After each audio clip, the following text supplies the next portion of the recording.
So item 8.2 is a resolution of the City Council approving the removal of 3 eucalyptus trees and adding 3 big leaf maples as part of the play area improvements at Temescal Creek Park. Margaret O'Brien is going to do a short presentation for us. Short is so relative.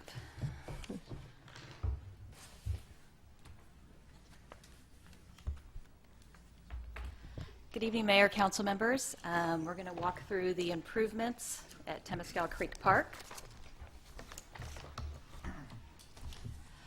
So let's start with the existing improvements. What we currently have in the park is just kind of a refresher to what's going on out there. This is the entrance off of 47th Street. This is the seat wall, the amphitheater. Again. As we go through the presentation, you'll hear about tree number 12. This is tree number 12. This is the seat wall in the amphitheater over here. There's the existing tot lot. Here's trees 12, 14, and back there, it looks like a telephone pole. That is tree 15. And again, that'll be a little more relative as we go forward. Existing tot lot, teeter-totter, broken fence, damaged concrete, a springy thing, and I think I defined this last year as a springy thing without a toy on top. This is a sand pit with water that neither is operational. So that kind of gives you an idea of what's going on at Temescal Creek Park right now and what we're offering to the children in that neighborhood. And I threw this picture in because I wanted to give us all an idea of the level of density we have in this area of the city and, Oakland over here. We have View 46, we have Bakery Lofts, we have all of these houses here. We have Temescal Creek Park, and we have a park in Oakland, and I think there's a basketball court right here within walking distance.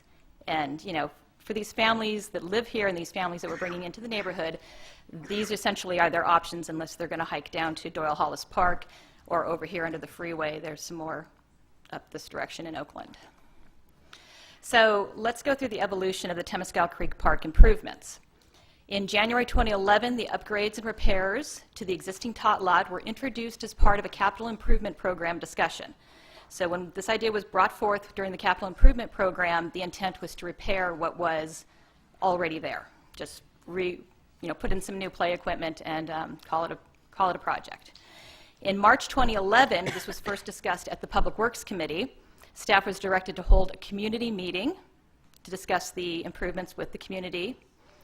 We sent out 500+ notices to the Emeryville residents who live in the area, inviting them to attend a meeting on Saturday, May 7th, 2011.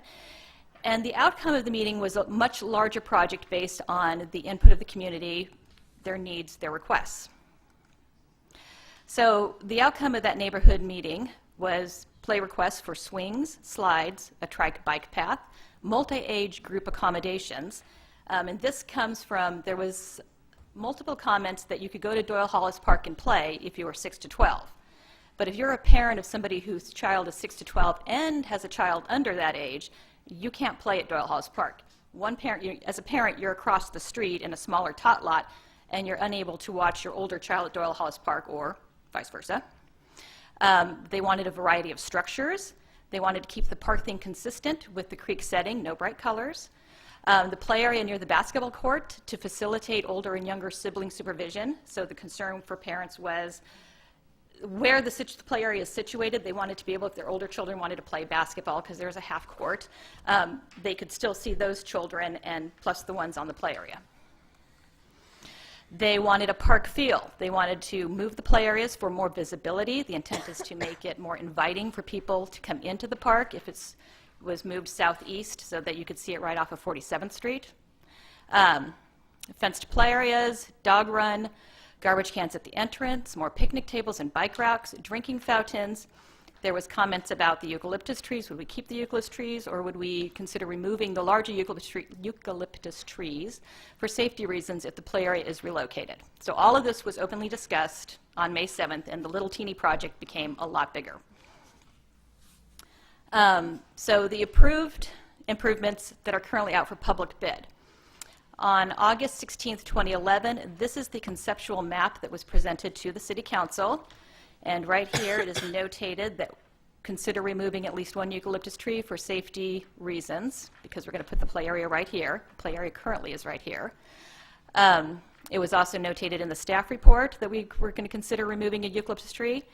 And I mentioned during the staff presentation that it's actually a cluster of 5 trees right here, and for paramount safety, perhaps removing all 5 trees might be the way to go if we're going to build a play structure this big. We didn't receive feedback from the council concerning the removal of trees, so we kind of went forward with the conceptual park map.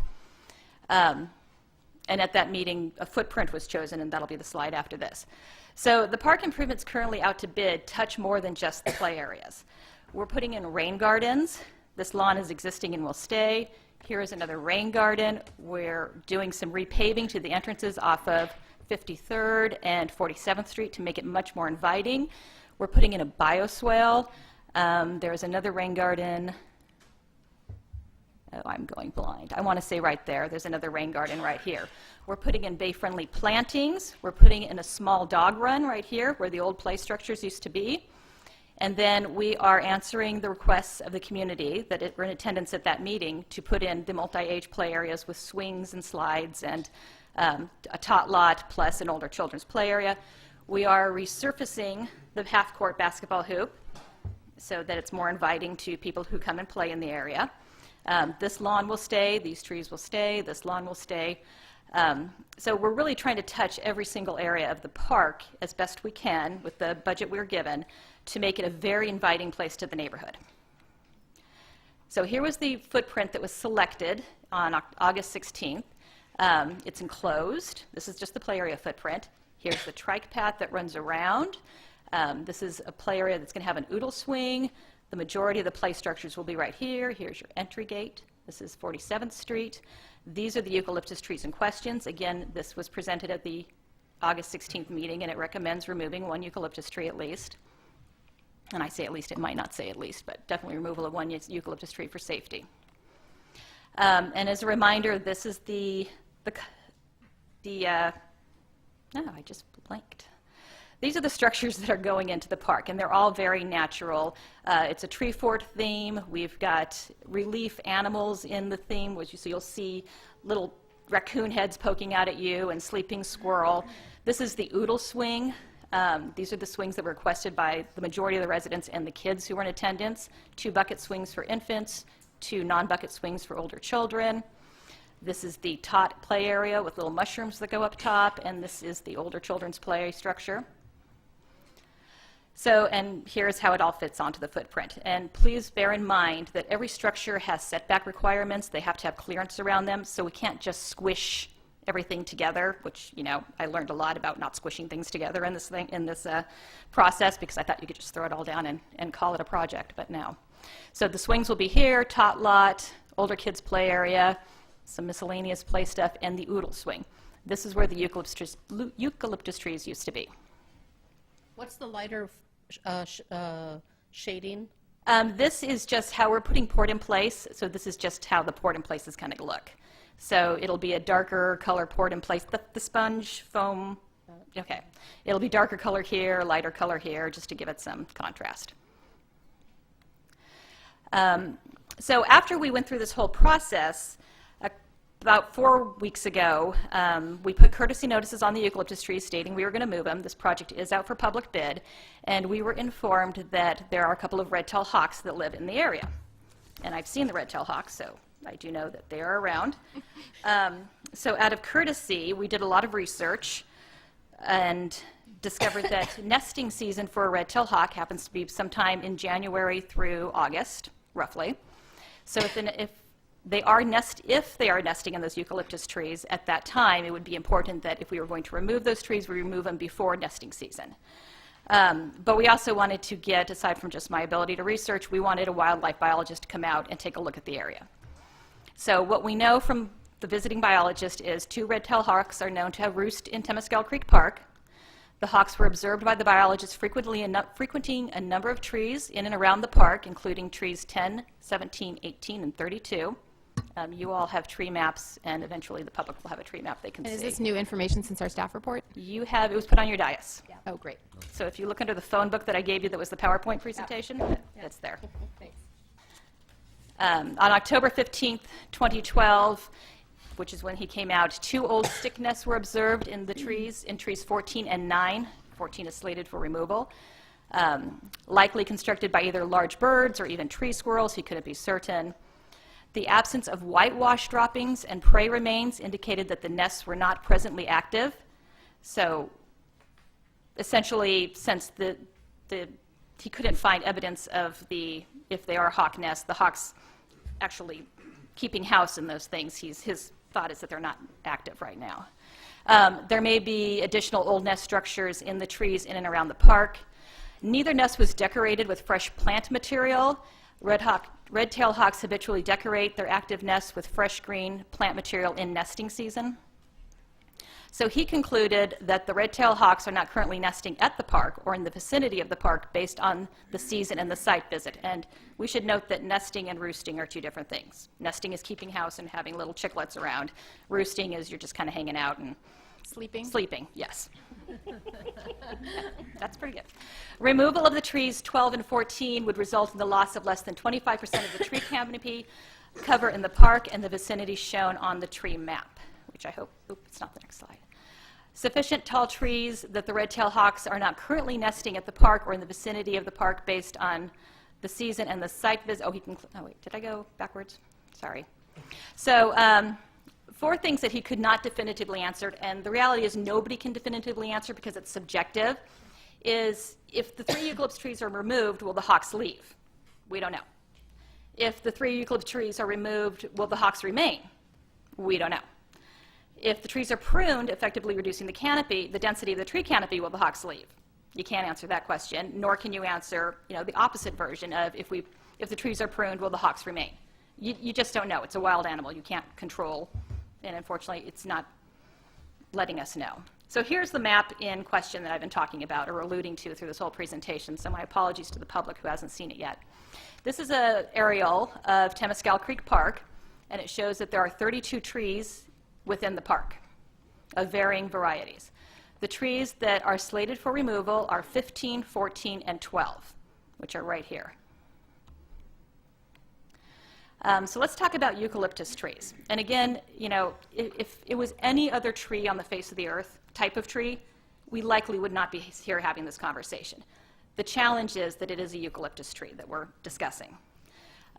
They were introduced to California in 1853. They're an excellent source of timber because they are fast-growing and have dense wood.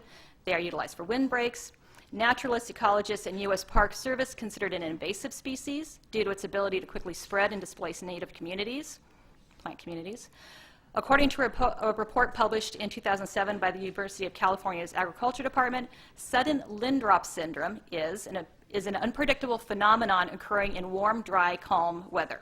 And this is where a eucalyptus tree chooses to just shed a branch because it's tired and it wants to.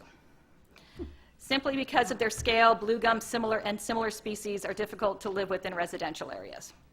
So here's an example of sudden limb drop in Temescal Creek Park. This happened in September 2012. This was tree 12 that dropped this limb. Huh? Last month. Last month. Warm, dry season, when kids are in the park, that's when they drop their limbs. Sudden limb drop, also known as summer limb drop, usually occurs in warm, dry, calm weather when the play area is likely to be occupied by the neighborhood children. And it should be noted in a conversation this afternoon with Mike Mahoney, our maintenance supervisor, he recalls having the eucalyptus trees pruned about 2 to 3 years ago. So this tree would have dropped this branch right where we're putting a noodle swing. That's our concern. Planting under eucalyptus trees is difficult due to the inability of most plants to compete with eucalyptus for water and nutrients, and the sheer quantity of biomass that can accumulate when leaves and bark shred make it difficult to plant underneath them. Small plants can be smothered under its litter. So I want to give you an idea of the existing tree canopy in relation to where the play area is going. So here is the existing tree canopy of this cluster of 5 eucalyptus trees that we're recommending removing 3. Here is where that oodle swing is going. 12 dropped its branch right where the oodle swing was going. And just let's go through some pictures of what these trees look like. They're absolutely beautiful trees. Here's tree 12, here's tree 14, and this little telephone pole over here is tree 15. The amphitheater is off to the right. Can I ask you a question about tree 14 real quick, which Absolutely. is, I thought that all of these trunks are connected, but it says here that there are only 2 trunks that are considered 14. I'm not clear on that. Yeah, I think it depends on, since our arborist wrote the report and described them as 5 individual trees, I'm going with the arborist report so as not to confuse. I've had other arborists tell me that it's at a certain trunk size it's considered, even though they're connected, individual trees, but since our arborist is saying there are 5 trees in this cluster, this 3 trunk cluster right here, they're all attached at the bottom to one thing, to one root base is a single tree. But you think that 2 of the 14, the one in the middle, could be removed and the other one will still survive? No, 14, this is 14 right here. I know, but there's one behind the one coming up. I feel like there's more than just 2. Well, there's 5 trees in the cluster, so here's 1, here's 2, here's 3, there's 4, and then there's 5 over here. Okay, I thought tree 14 had more than 2 big No, trunks going up. no, it does not. Margaret, Tree 12, yeah. which one in your initial report you said you talked about definitely removing one. Which one was Tree that? 14. Tree 14. Okay. Oh, yeah, tree 14.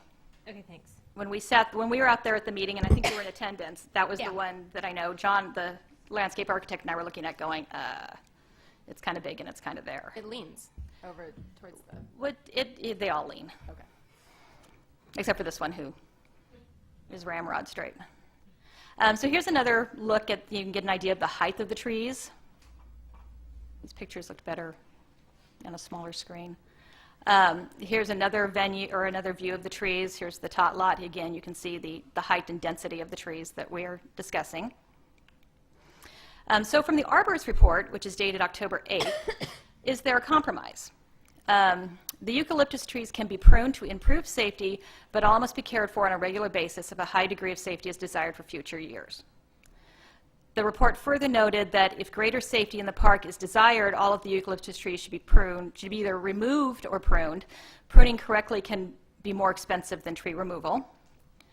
Pruning is a compromise that will not fully remove this is my interpretation. Pruning is a compromise that will not fully remove the safety concerns associated with the eucalyptus trees. However, removal of existing limbs will reduce risk. So it's an option of compromise. Pruning is an option of compromise if the City Council is willing to accept the risk of liability and is willing to prioritize the funding necessary for ongoing maintenance in every annual budget. So the density of the tree canopy.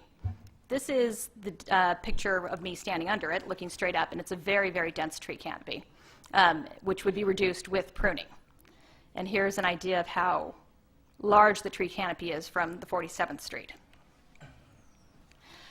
So let's contrast this tree canopy right here with this picture of pruned eucalyptus trees from Isle Vista, California. And you can see that there's a significant difference in what the trees look like. But I also want to note, when I ran across this picture, it was attached to a news article, and this is Isle Vista, California. They have a tree pruning program in place to deal with their eucalyptus trees. But as of March 26, 2012, the large eucalyptus trees are being removed from the children's park after a tree limb 12 inches in diameter came crashing down 2 weeks ago. The Isle Vista Recreation and Park District Board decided to remove the 6 trees as a safety precaution. Every day around 30 students visit the park. No one was hurt when the branch fell, but a vehicle was damaged. So their concern is, and I pulled their staff report, is that they have in their own words, these eucalyptus trees are cared for and pruned regularly and professionally. The pruning meets the highest standard of professional tree care, and yet in the nature of the species to drop limbs without warning, the species is often called a widowmaker. And there's their example of they built a play structure under this canopy of eucalyptus trees. Margaret, where is Isla Vista? It's down near Santa Barbara. Santa Barbara. Okay, thanks. So the arborist recommendations from a meeting on October 11th, 2012. I went out to Temescal Creek Park because sometimes that's the best place to have these conversations, and met with Steve, who's here, and Steve Batchelor, who is here and will be happy to answer any questions you have regarding his report and what he felt were the safest options with regards to this project.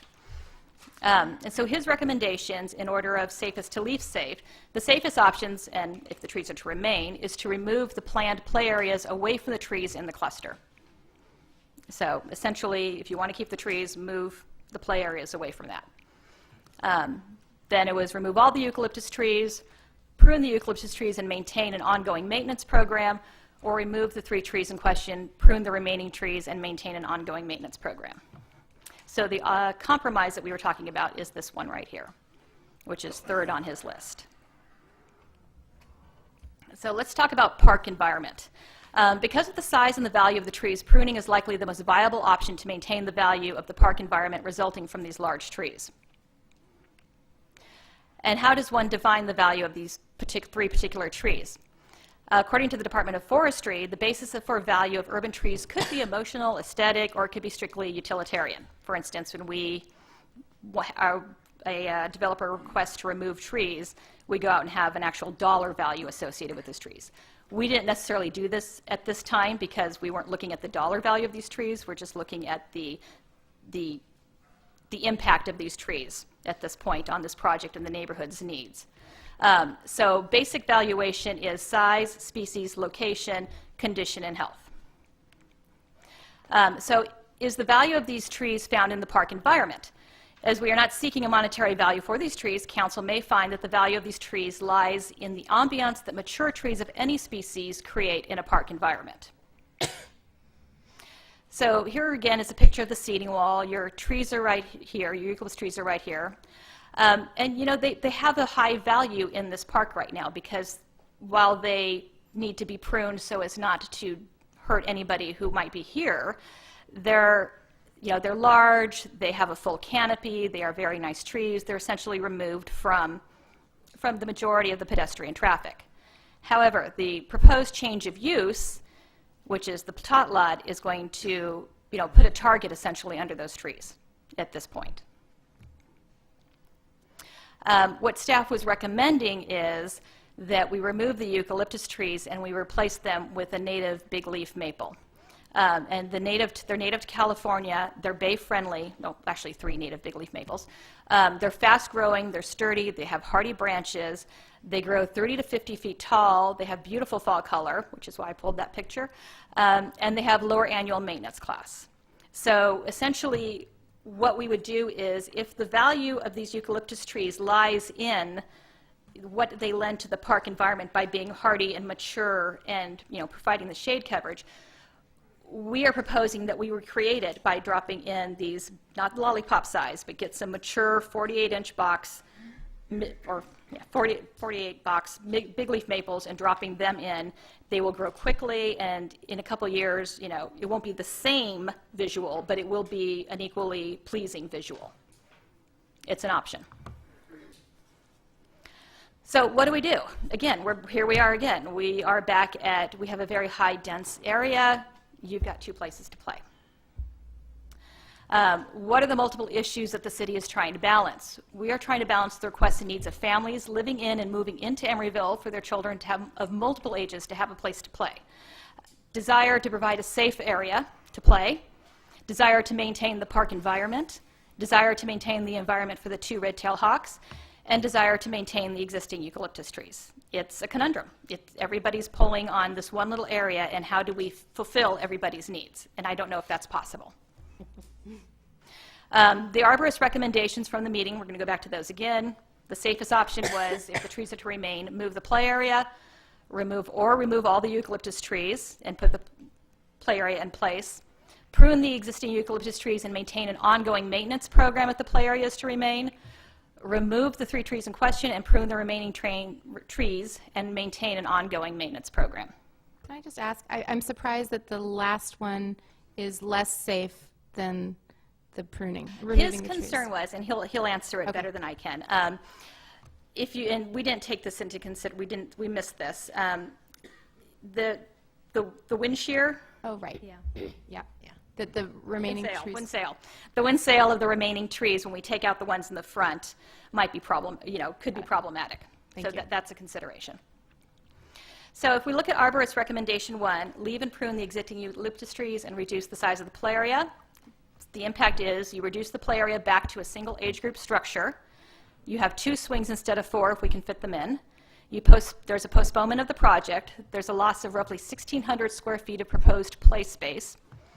There's a reduction in the overall play experience. The estimate from the arborist was roughly $25,000 to $30,000 for the initial pruning. There are ongoing maintenance costs associated with these trees because just because you prune them once, they grow back. In speaking with the architect, since he's already fulfilled his contractual obligations in designing the play area going back to the drawing board, he's anticipating a $13,000 increase in design costs, but there would be offset by unknown cost savings from less play equipment being purchased in the project. So that is the option. Well, on the previous slide, instead of reducing the size, I thought it said move the play area. Well, that's That's the same thing? the same thing. We're really bound by the constraints Right. of this. Okay, just different wording. Yeah, different word, my apologies. So if you look at his recommendation number 2, the second option, which was proceed with the project as planned and approved, removing all the trees and maintain the value of the park environment by replacing the removed trees with 3 native big leaf maples. This alternative requires no postponement to the project, approximately $3,200 increased construction costs for the purchase and installation of mature maple trees, maintains the overall play experience, and maintains the park environment. Recommendation number 3, proceed with the project as planned, but do not remove trees 12, 14, and 15, instead choosing to prune the existing trees with the hope of reducing safety concerns. This was the compromise. You will experience no postponement of the project, negligible costs in the design contract, perhaps $2,000. You will experience the pruning costs, the initial and the ongoing maintenance costs, maintains the overall play experience, maintains the park environment, and the city would be put on notice that a potentially hazardous situation was created by placement of a new play area structure in an area susceptible to falling limbs. Recommendation number 4, proceed with the project as planned and approved, removing trees 12, 14, and 15, pruning the remaining trees, maintain the value of the park environment by replacing the removed trees with 3 big leaf maples.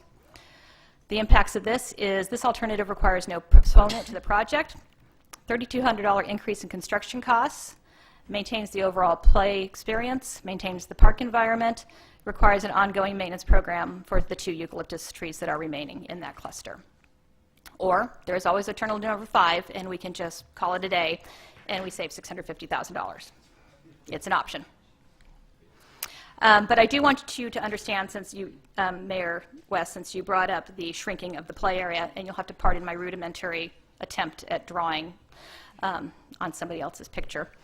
So this is roughly where we would have to cut the track area here. So this would shrink the play area. This would go because there would be a eucalyptus trees here, and this is the oodle swing. So this is where tree 12 shed its branch. The tot lot would go. This would go. This climbing thing would go.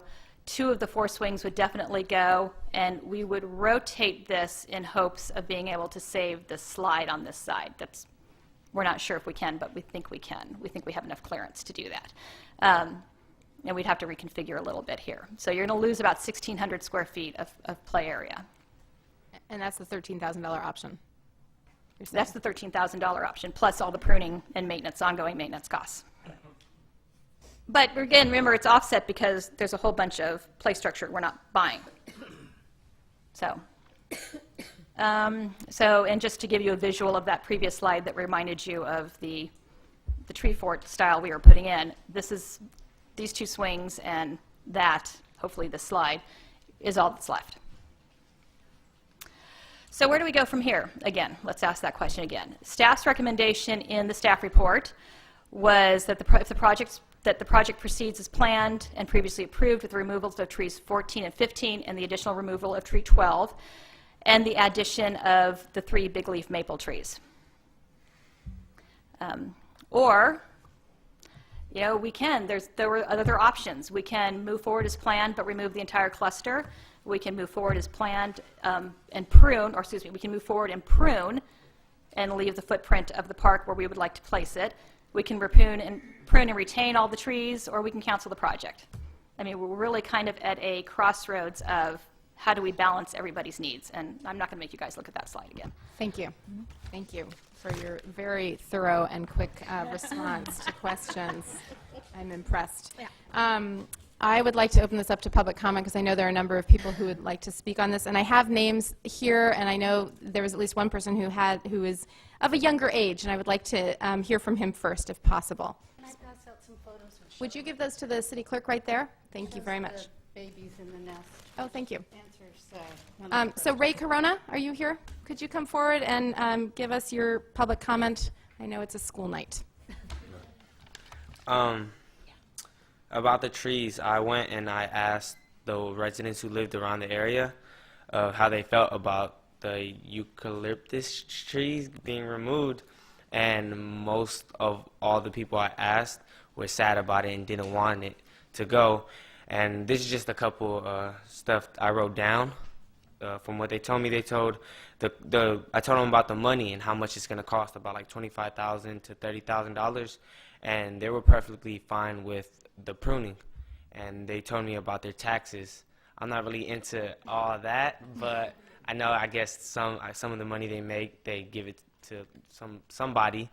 And so they were talking about the taxes and about where their taxes were going, and that they want to be involved and where it goes with about the pruning of the eucalyptus trees. Another one was about a law saying that you cannot remove a tree after a certain amount of years.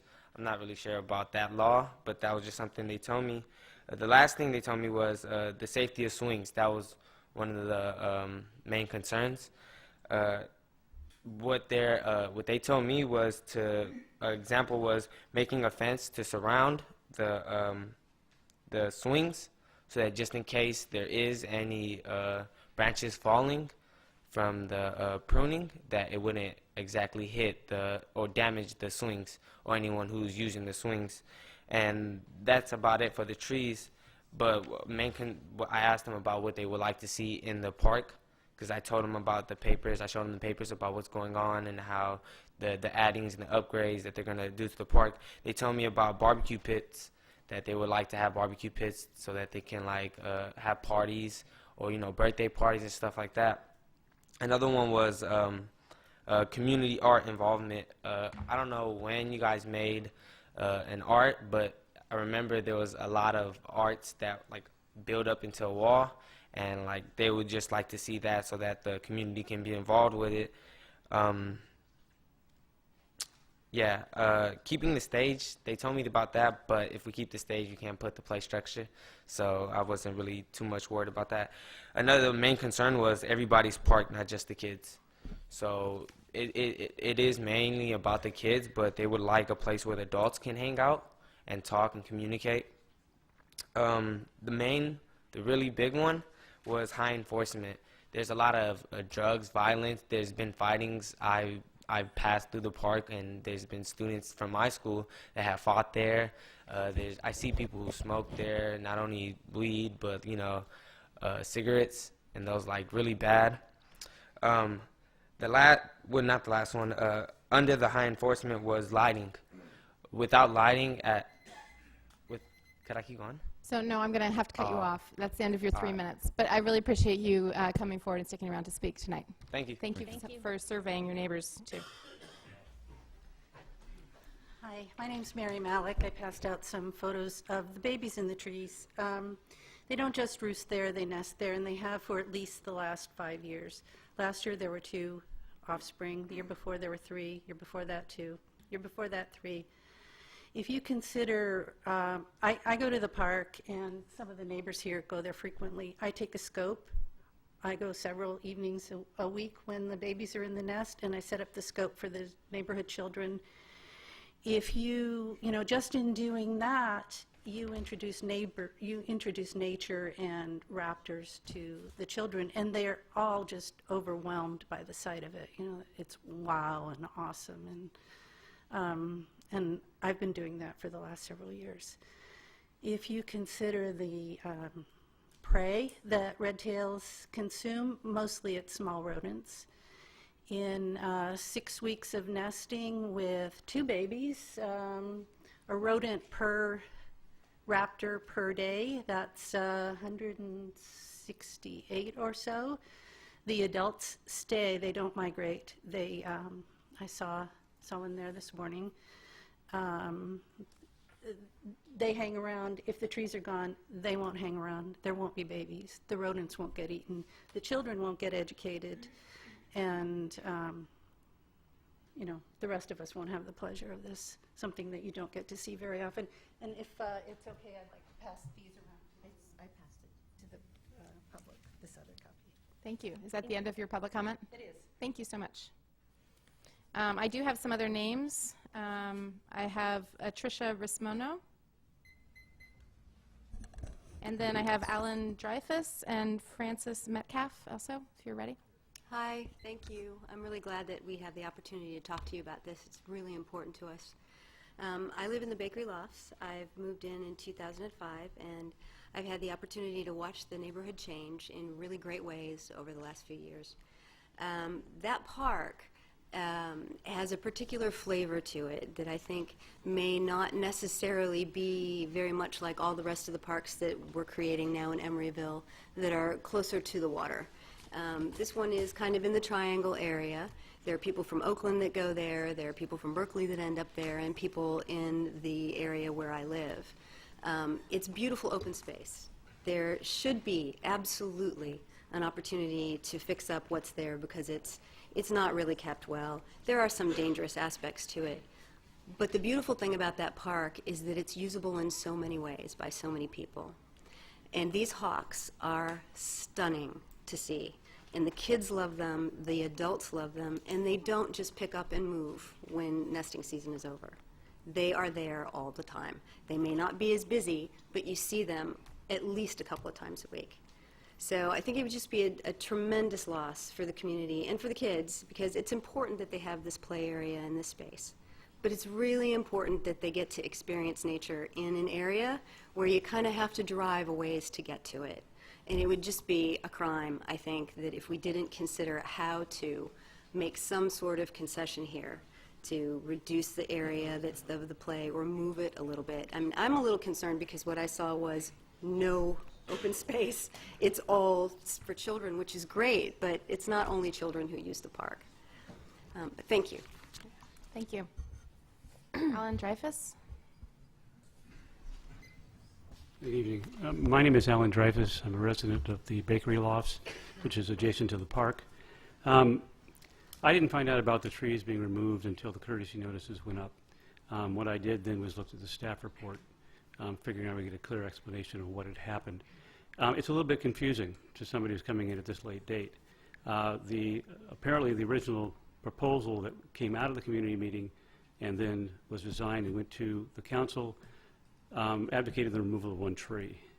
During the meeting, I don't think this was driven by the neighborhood, it was suggested that 5 trees be removed. I think the council finally settled on 2 trees. Apparently, a couple of you were concerned about that and an arborist was hired. And hiring an arborist at that late date may seem a little backward, but the arborist did file a report, and I'll quote from it. The arborist found no evidence that trees 12, 14, and 15 are more of a safety concern than any of the other eucalyptus trees. They can be pruned to improve safety. If greater safety in the park is desired, all the eucalyptus trees should either be removed or pruned. Because of the size and value of the trees, the pruning is likely the most viable option to maintain the value of the park environment resulting from these large trees. Ms. O'Brien then has parsed that issue to some extent by saying that the value can be replaced by replacing the trees with new trees. The problem is that the value of these trees is in their maturity and in the environment they provide, not only for the hawks that have been talked about, but for the people who use the park. We're all in favor of park users. We're all in favor of play equipment for children. But parks serve a larger function than that. They also support the rest of us. They protect the natural environment for everyone to appreciate, and they protect wildlife, as in the case of these hawks. We can have all these things if we choose one of the options that was presented in your staff report. And I'll quote from the staff report. This is alternative number 2. Prune the existing trees. That will maintain the park environment, it will maintain the overall play experience for the children, and it will protect the hosts that nest there. Thank you. Thank you. Sorry, Francis Metcalf. And then Nancy Pecker would be next. Hello, my name is Francis Metcalf. I own the 2 adjacent properties on 53rd Street, right behind where the trees are. Okay, so I live under the trees. I share my space with those 2 hawks. In fact, they're roosting there right now. I pick up as much hawk scat, which is rat hair that they regurgitate, as I do dog scat. In fact, just the other day I found the remains of gophers that they've been eating. So they're quite active. I've watched them raise at least 8 babies that I know of. These hawks are adapted to this area. You know, they're making babies that are successful to hunt around here, and it's really cool. They're breeding right here in Emeryville and spreading out to the other areas. And you know, a year or so ago, I noticed some cats got poisoned from poisoning rats, and the rats get poisoned and they walk around and the cats find them, and the cats either make it or they don't. So there's some feral cats around there. And I mean, how cool is it to have some natural predators in the park keeping our rat population down? There's tons of roof rats all over there, okay, all over that park. I'm out there at night. And the one tree that is really in question, tree 14, which these hawks live in, and they have for the whole time, they nest right over my property. And I would really like to see that tree stay, and the trees around it too. I really think that we can work out a compromise. It sounded as if we just lost 1,600 square feet of play space, a family of hawks, and a giant, beautiful tree. This tree is what you can see this tree from San Francisco. Okay, if you're in San Francisco in the right place, and I'm trying to find my house, I can see this tree. If I'm up in the Oakland Hills, I'm looking down, where's Temescal Creek Park? There's that tree. This tree is the centerpiece of the park. You could bring any artist into this park and say, unleash your artistic sense. What is the coolest, most coolest thing in this park? And it's that tree. Tree 14, it's got a big nose on it. The trunk is this wide. It's got hawks living in it. And it's far enough away from the little field where the play structure is going to be for you to take care of it, prune it, and let it live along with the hawks. And it just seems like just the best middle road to do. I mean, we want the kids there. We want the dogs there. We want the open space. So let's hear it for the open space and the hawks. Thank you. Thank you, guys. Nancy Pecker. Hi, everyone. Nancy Pecker. I live at 1012 47th Street, which is kind of also in the park. And, you know, I have to admit that I'm not really a bird person, but the people around me are, and I really love hearing them remind me that the birds are there, because I hear about these birds all the time from people. So I love that they're there, the birds, and I would hate to see them even be, you know, even remotely a risk of them leaving. I too believe that there can be a compromise, just like Francis was saying. And I think that the plan for the playground is a little excessive. It seems like a lot of playground relative to what the rest of the park. And the depth of the park isn't that large an area. It would be nice to keep some open space for people to put a blanket down and relax. Especially if we add a dog park, an enclosed dog park in, because then hopefully we would have a cleaner area of open space. Because people now let their dogs run off leash anyway, and then some of them don't clean up. So those points. The other point, another thing I wanted to mention is that a few years back when a fence was built between my house, which is along the walkway, the entry to the park, and the plantings were done, I can't even imagine how much money was spent on that, only to let it just deteriorate. I mean, I've watched it in the few years that I've been there, just kind of go to pot, so to speak. And it makes me very sad, and I'm a little ashamed, actually, that I don't think that what we have right now is being maintained. So I'm afraid that we're going to spend all this money on a new playground, take trees out that we don't want taken out, and then not maintain that properly. And, you know, I mean, you might as well put the pot club in the park, because that's what's going on there anyway. I mean, I can get high just going to my back fence. Thank you for your comments. Are there any further public comments on this item? You may come forward, and I just ask if someone else has said what you have said, just, you know, say you agree. And Hi, I'm Richard Amro. I'm still a longtime resident. I say keep the eucalyptus trees. Prune very cautiously. You don't want the hawks to stop nesting. Also, even if they're not nesting, if they're roosting, they're watching. They're watching for prey. They serve a purpose. I don't know anything about the large leaf maples and whether they would be as attractive as eucalyptus for hawks. I just don't know anything about that. But any replacement should be done very cautiously, with the hawks in mind. Seems to be the most popular concern, the hawks, and it's rightfully so.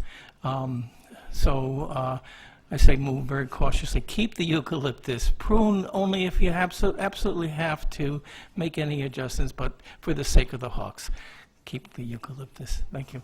thank you. Hi, my name's April Atencio. I live in co-housing, Doyle Street, also a member of Rural, for identification purposes only. I'm speaking for myself. Yeah, I would like to see the pruning happening.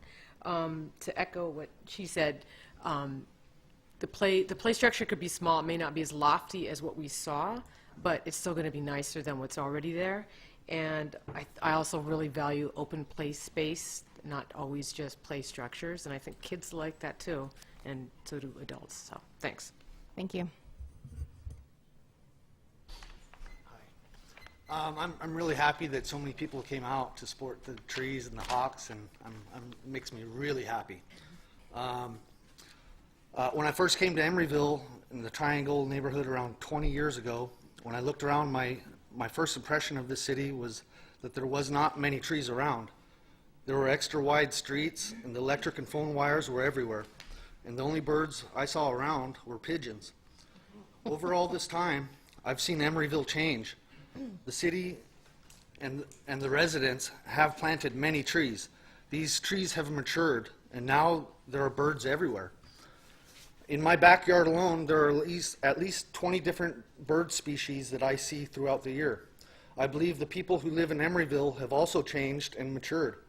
The people living here now really seem to care about the health, conservation, and the sustainability of our environment. The residents now are really looking for a more livable city, and part of being livable is the quality and usability of our parks. Right now, Temescal Creek Park has a grove of eucalyptus trees that a few people in the city want removed. This is not the wish of any residents that I have talked to. This grove of trees are some of the tallest trees in Emeryville and have the hawks living in it. It doesn't make sense to cut down these trees just for the sake of having a playground underneath it. I believe that there is an easy solution to this matter by moving the playground over and limit the scope of the play equipment in that area if needed. Right underneath these trees is where the planned and closed off-leash dog run should be located. The leaves and branches of the eucalyptus trees mulched up make a great natural flea and tick-resistant ground covering for the dogs. The dog run boundary should start at the eucalyptus grove and continue the entire length of the north side of the pathway all the way down to the west entrance. All that is needed is a 3-foot fence and a gate to make this happen once the demo of the old toddler play area is completed. Maintenance of this type of dog run is not expensive and definitely will be used by at least 30 to 40 people per day with their dogs. I saw in the staff report in order to change the plans slightly, the architect will charge an additional $12,800 extra. The cost already just for the architect without building anything is $65,000. And this is for plans that do not require city permit or even design review, as I don't recall this plan going through any planning commission hearings. I would hope that you do not spend any more money on these plans, and I would also hope that you look into finding ways of cutting the budget of the $650,000 for the construction of this project and put the money into future maintenance of this park. Thank you. Thank you. I just want to ditto Eric's comments, but I want to ask one thing. Has anybody ever thought of putting a safety net over the play equipment so that if a branch did drop, it would protect the kids underneath it? Thank you. Thank you. Hello, City Council. My name is Rachel Joy Rodas. I live across the street on Adeline Street at the Bakery Lofts. I agree wholeheartedly with the first speaker, the last gentleman that spoke, but I also want to just say these are not just the options. Recently, I visited City Museum in St. Louis, Missouri. It's one of my favorite places, and if you haven't heard of it, I encourage you to look it up because this is an amazing place, and this is also a great creative problem where we can utilize like our local artists. I mean, I'm not for cutting the trees down, but you definitely can put a safety net. You can build some kind of metal structure. And I just think we should ask ourselves, do we want to be the city known as cutting down trees? Where we can also be the city known where we care. This is also a lesson for the kids in nature preservation. And this is an opportunity to really shine. This doesn't have to be a problem. We can work with people who have dogs.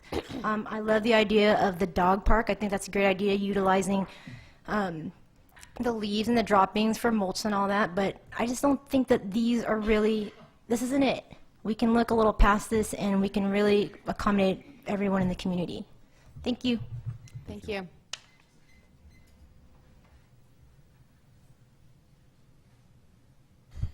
Well, I've always maintained that Temescal Creek Park should have Temescal Creek be daylighted, and I thought it would be wonderful for children and just make much more of a respite from the urban sort of experience that we have. But it looks like that's not to be. Regarding these eucalyptus trees, clearly, you know, these hawks and these trees are an asset. I'm kind of shocked that the staff, or we spent so much money, $65,000, what somebody said, and the options that you've been given are so limited. Now, the last two speakers just spoke of screens going over the play equipment. That's what you should explore. Except instead of screens, they should be metal trellises. You could put the purlins, the so-called purlins of the trellises, on a spacing that would dictate no large branches could get through to the children. Maybe, I don't know, a foot on center or something. It could be calculated. The trellis could be an architectural asset to the park, made out of steel. Maintenance on these would just be like maybe a repainting every 5 years or something. So you could save the $65,000 or whatever it was for pruning every year that you're going to have to spend. Don't do pruning, do a trellis. You save a lot of money on the maintenance, and painting surely won't cost that much. And I'm surprised that the staff didn't present this option. So I think that's what you should do. You should explore a trellis, metal trellises that have some architectural beauty over the playground equipment. That way you don't have to cut the trees, you don't even have to prune the trees, which I don't think is advisable because you know the effect the pruning will have on the hawks. So trellises over the play equipment, that's what I think you should do. Thank you. Any further comments on this item?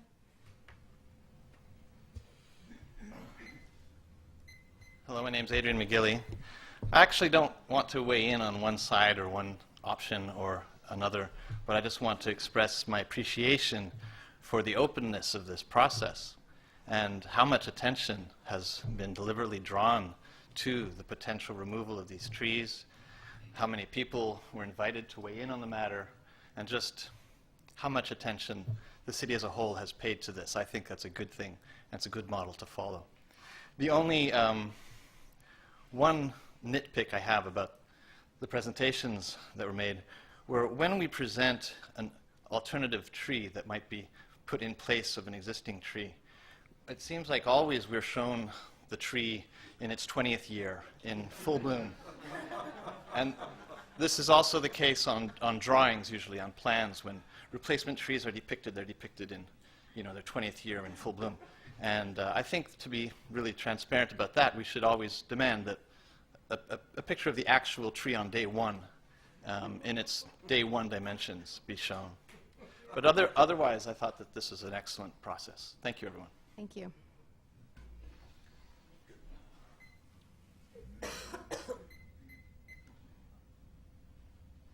Good evening again. My name's Jim Golden. I'd like to tell you a little story about blue gum trees. Councilmember Atkin may remember when Emery Bay Village, in all its wisdom, planted 18 blue gum eucalyptus along the 53rd Street line. That wound up being a horrible disaster. We had to repair 7 different automobiles that were parked on 53rd Street because branches of the trees kept cracking and falling across the fence and onto the cars and on and on and on. So we removed them all, and we haven't had to repair any cars since. Another place that the trees cause a terrible problem is the median on 47th Street between Emery Bay Village and AC Transit. I'll bet you that every winter Public Works is out there with the chainsaws to try and clean up the mess that the trees have created by cracking and limbs falling and everything else. So you guys are going to have to make a decision on whether to keep 3 eucalyptus blue gums that create a terrible mess and have the potential to really harm somebody if the branches start falling. Margaret alluded to, where are you, Margaret? Front row. About how branches break and fall off. So I'm not saying that you should remove them or keep them. That's a decision you're going to have to make. But I just wanted to tell you about what we did at Emery Bay Village. We got tired of repairing automobiles, and we took them all out. So. Thank you. If there are no further public comments on this item, come forward if you have a public comment, please. It's been over an hour. Good evening, ladies and gentlemen. My name is André Carpio, and the way I see the problem is purely an engineering problem. Here we have as a matter, material of engineering. Wood are made of fiber, and the difference in the orientation of fiber makes them either brittle or they're flexible, like the yew tree has a long fiber, and the coefficient of restriction in one direction is different than the other, so you could use as an arc. But the eucalyptus tree is not the same. It's not really a tree as I said. And what if we look at the cover of the branches, if the scale is removed or is peeled by the action of rodent or by bird, then that part of the wood weakens because it dries up and the fiber loses strength and the branch will crack. But it doesn't crack just like a piece of glass. It starts little by little. And when I was in Australia in '96, I was wondering why they had the string from the trunk into branches. And so when a branch breaks, then the limb swing around and still attach. So it doesn't hurt anybody. And my question at that time, why do we have the string? Because the bird will fly into it. And they say, well, if you notice, we have this little ball into the string, which was stainless steel string. And they attach to the trunk and to the branch. And it costs virtually nothing, and it lasts the life of the tree. And we don't have to cut nothing, we don't have to trim anything, and everybody is safe. And we save the tree and the branch. But in Australia, they also have all these birds, these parakeets, they're white, and they also fly from one tree to another. It's beautiful, but the trees are beautiful too. So we should learn from the Australian. Thank you. Thank you. Okay, I see no more public comment at this time on this item. I wonder if council has any questions or would like to deliberate on this. Mayor West. Yes. Andre, your trip to Australia paid off. We got to investigate that to see whether or not get a hold of somebody in Australia, see if that solution would work for us. Good going, Andre. Tie strings on the branches and see if they've figured this out in Australia, we should learn a lesson, right? Exactly. We should get a road trip. You have a question? Oh, no, I'd like to have the tree. Could we ask Steve Batchelder, Steve? would you come forward, please? We have a few questions for you, I think. I do, yeah. Thank you for coming this evening. Good evening, Steve. Have you heard of that option before, as far as cabling the branches? Well, you're talking about putting a line on a branch, so if the branch breaks, it Yes. swings. It's not commonly used, but it can be used. It can be used.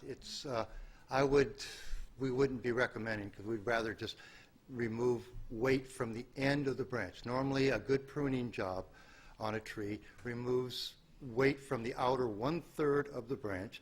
And the branches that we saw that failed recently there were all twisting breaks. And that's because the branch goes out and goes to the side, and that's most often. It's very seldom that branches break just straight from overweight. The summer limb drop, which is normal, is also, generally if you see a branch when it breaks, what you'll see is a long break along the length of it. That's a twisting break. If you see a straight off break, that's an overweight break. So But I'd like you to look into maybe looking into the cable option, because one of my concerns is even if we move the playground, kids are kids, and kids equal trees, and kids like to be around trees.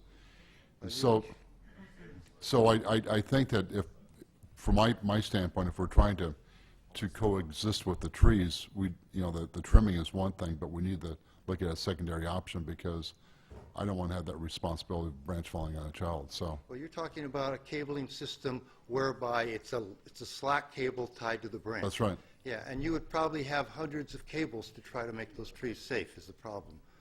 There's many branches on those trees. Even after the trees are trimmed? Well, if the tree was trimmed properly, we have the ANSI A300 standards now, best management practices, and there are companies that know how to prune these trees correctly.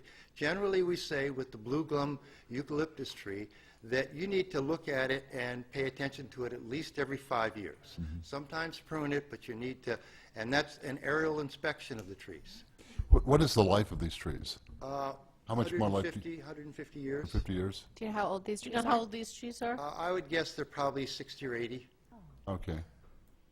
So would it also be, is there enough room to maybe plant one of these or start planting some of these native trees in that general area? I don't know if it's probably shown on the plan now. There's no You're talking about doing a transition? Well, I'm just saying that, eventually, so that we don't have to come back to the site of them again, and we'd have, by the time we have to do something with the eucalyptus trees, we'd have a nice, beautiful native tree there. No, it's a good concept, but the problem with the eucalyptus trees is they're so voracious that the reason things don't grow underneath eucalyptus trees is they suck up all the water. They're so competitive that would be very difficult to do, plus the lack of light that would be there. So that's not a very viable option from that. So. Okay. I have one question, which is just, how do you assign a value to a tree, and is there any way to quantify? Because money talks, I'm just curious. We can assign a value to a tree, you know, and the way it's done, we have the Council of Landscape Appraisers, and we have a regular formula for doing it. And what we do is we take a species factor and we put them in a group. It's based on how fast the tree grows and in the species, but we look at its species factor, you know, we look at condition factor, and we look at the size of the tree. So what we'll do is we'll go out and we'll say, okay, species. And the blue gum eucalyptus tree, well, for instance, a coastal live oak tree is a 90% species factor. The blue gum eucalyptus tree is a 10% species factor. So it's a low value tree because, and it's a tree that we generally say, you know, it belongs in the back 40. It isn't something that you really like to have in the middle of a playground. So, Thank you. Any other questions for? No, but I would suggest that the council pursue this idea, the Australian idea, in combination with the pruning, because it, as several commentators have said, this is a very small park. There's a high density of population around there. There's many demands on this park. So if I was really concerned about the safety of the eucalyptus, but if, Andre, what you say is true, and we'll have our people, you know, look into that, that combination of pruning and the ropes might be a solution that we can satisfy more of the wants that are on this park.